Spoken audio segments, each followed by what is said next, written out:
वो खाना जो जन्नत से नाजिल होता था, मन्नो सलवा, अल्लाह की तरफ से एक ऐसी नेमत जो सिर्फ बनी इसराइल के लिए मुकर्रर की गई थी। लेकिन जब इस अजीम रिस्क पर शुक्र की जगह नाशुक्री ने ले ली तो अल्लाह ने आखिर उन्हें ऐसी सजा दी जो तारीख का हिस्सा बन गई।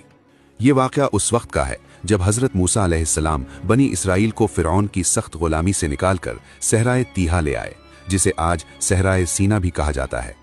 इस वीरान सहरा में न खाने का बंदोबस्त था और न पानी का। भूख और प्यास से परेशान होकर लोग शिकायत करने लगे। हज़रत मूसा अलैहिस्सलाम ने अल्लाह की बारगाह में दुआ की।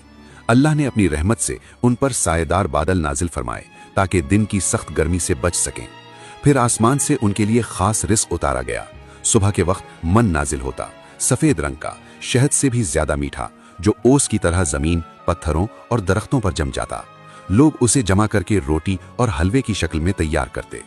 शाम के वक्त सलवा आता, छोटा सा परिंदा जो क्वेल जैसा होता, बड़ी तादाद में आसमान से उतरता और उनके कैंप के अंदर आकर बैठ जाता। लोग आसानी से पकड़कर ताज़ा गोश्त हासिल करते। अल्लाह ने उनकी रहनुमाई के लिए दिन में बादल का सुतून और रात को आग का सुतून मुकर्रर फरमाया।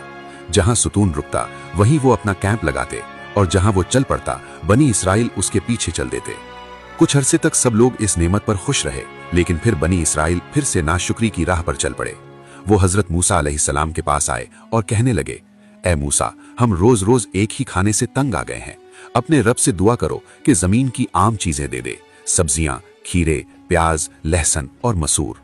हजरत मूसा अलैहिस्सलाम ने यह बात सुनकर हैरत और सख्त नाराजगी के साथ फरमाया, क्या तुम बेहतरीन और जन्नत जैसा रिस्क छोड़कर कमतर चीजें तलब कर रहे हो? अगर तुम्हें यही चाहिए तो मिस्र वापस चले जाओ। उनकी लगातार शिकायतों और नाशुक्री को देखकर अल्लाह ने सख्त फैसला फरमाया। अल्लाह ने ऐलान किया कि मुकद्दस जमीन किनान उन पर 40 साल के लिए हराम कर दी गई। अब वो इस सहरा में भटकते रहेंगे। ये भटकना आम रास्ता भूल जाना नहीं था, बल्कि अल्लाह की कुदरत का मोजज़ा था।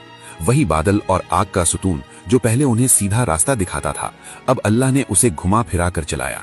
लोग दिन रात चलते रहते, लेकिन कभी सीधा किनान तक नहीं पहुंच पाते। छोटा सा सहरा उनके लिए 40 साल का सफर बन गया। आखिरकार पुरानी नस्ल पूरी तरह से सहरा में खत्म हो गई। सिर्फ वो नई नस्ल जो उस वक्त बचपन में थी, उन्हें अल्लाह ने इजाजत दी कि वो इस मुकद्दस सरजमीन में दाखिल हों। ये सजा इसलिए थी क्योंकि वो अल्लाह की दी हुई नेमतों पर शुक्र अदा नहीं करते थे। अगर आप कुरान से मिलने वाली ऐसी ही हिदायत भरी कहानियां सुनना चाहते हैं तो जिक्र लेंस को सब्सक्राइब करें, वीडियो को लाइक और शेयर करें और कमेंट्स में लिखें कि आप नेक्स्ट किस वाकये के बारे में जानना चाहते हैं।